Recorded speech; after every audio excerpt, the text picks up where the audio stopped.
Professor of EC Department at LJ Institute of Engineering and Technology. Welcome to the session of Satellite Communication. In the last session we have started with number 8, that is Satellite Link Design. That means we are going to establish a link between our Earth station and the satellite, right? In the previous session we have seen how to calculate EIRP. In today's session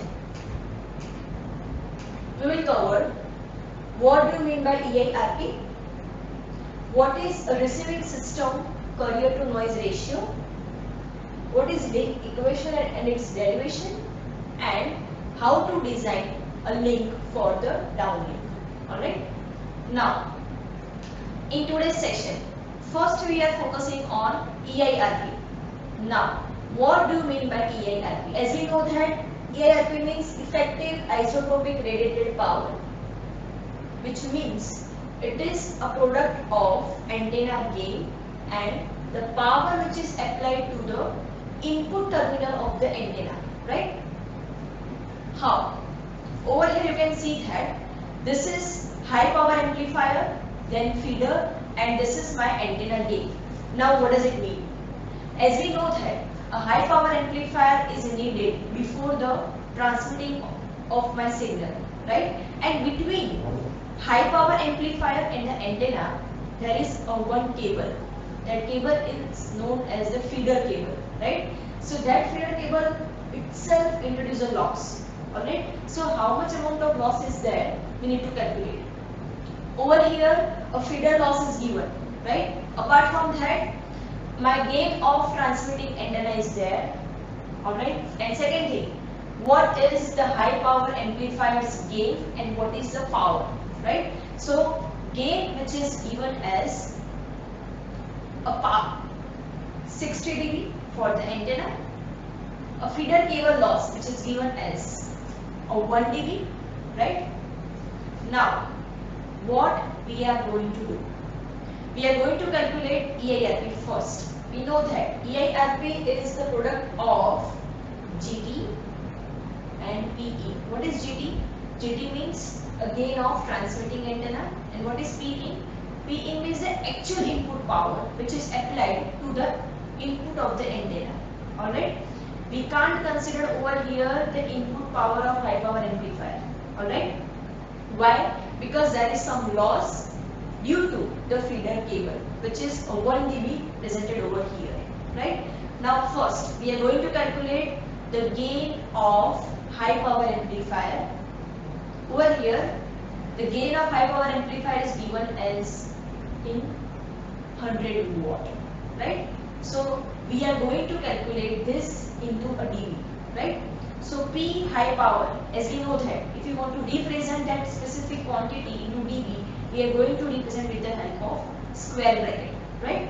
So P of high power amplifier is equals to 10 log base 10 in bracket 100 watt, right? So in dB watt its value is 20 dB, right?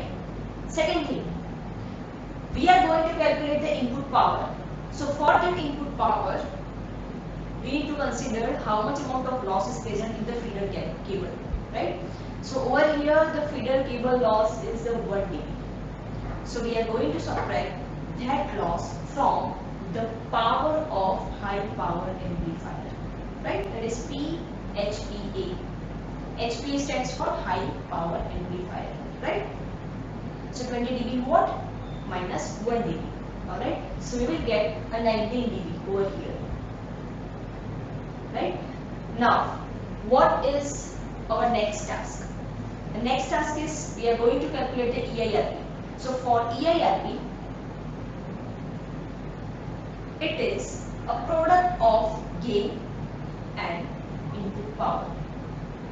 We know that if the quantity is presented in dB form, that two quantities are going to be added, right? If it is in the dB, and if it is in the form of a normal value, right? So we are simply going to do its multiplication.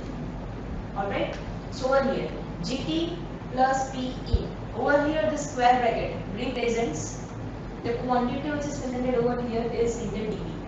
Alright. So what is my GT? GT is my transmitting gain of antenna, that is already given, which is 60 dB.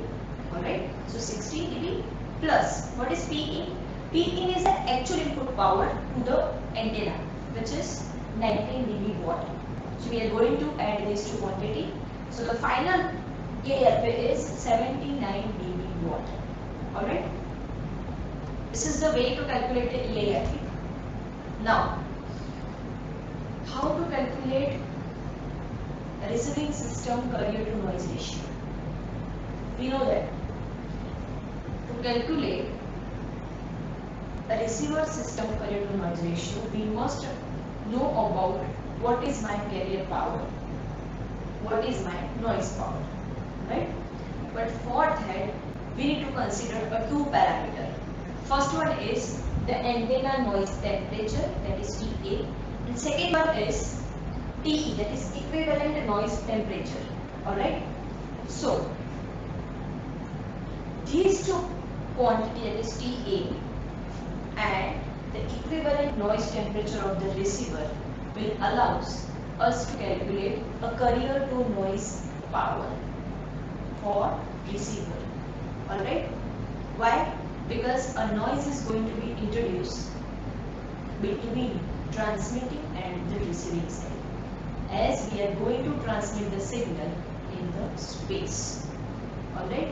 So apart from the transmitting equipment, then some losses are going to be introduced in the wireless medium, in the space as well. As we have seen chapter number 4, there are different losses are there: atmospheric loss, ionospheric loss, radar attenuation.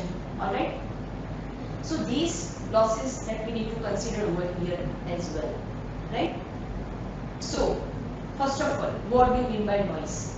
Before calculating the carrier to noise power, we must understand what is noise. Noise is a random motion of electron.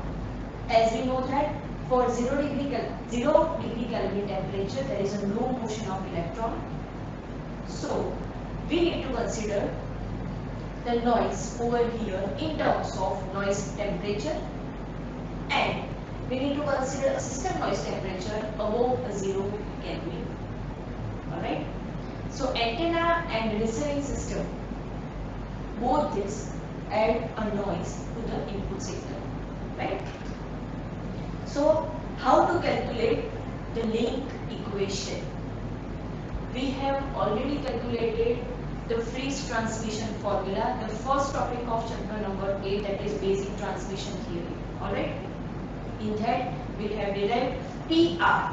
PR is equals to PT GT GR upon 4 pi R whole square into lambda square. Over here I have replaced a lambda which is equals to C by F. Alright. So what is PT? PT is transmitting power. What is GT? GT is my gain of transmitting antenna. What is GR? Gain of receiving antenna. What is C? C is speed of light. F is the frequency. And what is R? R represents the range between transmitting antenna and the satellite. Alright. So over here, this quantity C square upon 4 pi R whole square into F square, what it represents? It represents the path loss. Alright. Why? Because it is a function of distance and the frequency. Alright. Distance comes from R and the frequency which comes from F. Alright. So I have simply replaced the C square upon 4 pi R square into F square by a simple LS. Over here LS represents the path loss. Now, when we are going to derive the link equation, we need to consider what is my antenna pointing loss, what is my atmospheric absorption, and what is my signal loss in cable, or I can say feeder loss. Feeder stands for the cable which connects transmitting equipment with antenna, or I can say a receiver feeder loss means receiving equipment with my antenna. Alright.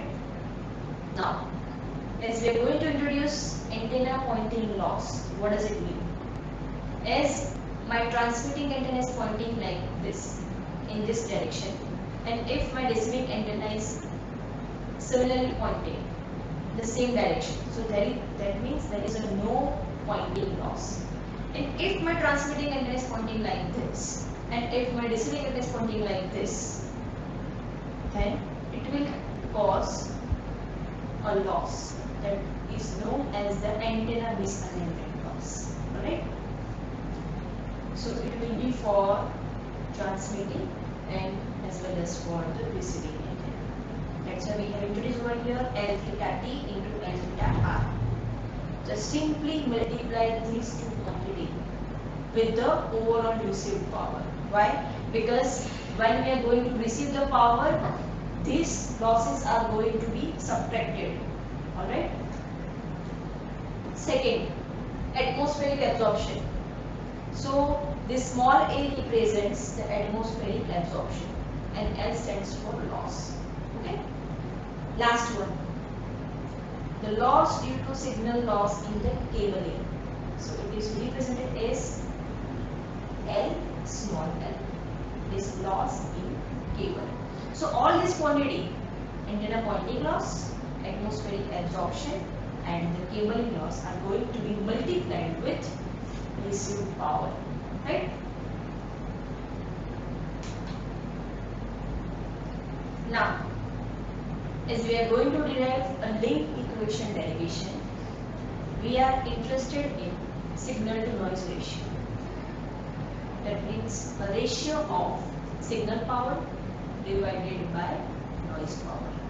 So for the digital system, what we are going to calculate? We are going to calculate a ratio of bit energy to the noise density. Right? So what is my bit energy and how to calculate it? So for bit energy, that is represented as EB, right? So EB is equals to PR in bracket bit duration. What is my PR? PR is a received power, right? So PR divided by capital R represents the bit energy, and my R is the data rate, that is bits per second. Okay, it is going to be divided by R because it is a data rate, and if it is duration, then it is going to be multiplied. It is multiplied by 1 upon R. Right? Now, there are different types of loss, but over here, which kind of loss that we are going to consider? We are going to consider over here a white noise, which is proportional to the temperature. Right? So, for calculating a white noise, what we are going to do is N0, which is equals to K into Ts. What is K? K is my Boltzmann constant. That value is 1.38 into 10 raised to minus 23 meter square into kilogram per second square into Kelvin. Right? What is Ts? Ts is my system temperature. Now we are going to place these two quantities, EB and N0, in the final equation. It is EB upon N0 is equals to PR upon KTS into R. PR upon R, what it represents? It represents bit energy. And what is KTS? KTS represents N0, that is a noise, right? And we have already calculated the value of PR. What is PR? PR is my received power. We need to consider all the loss: atmospheric absorption, antenna pointing loss, and the cable loss. So over here, PT GT GR into LS, that is path loss. L theta T into L theta R, that is antenna pointing loss. LA represents atmospheric absorption, and LL represents the cable loss.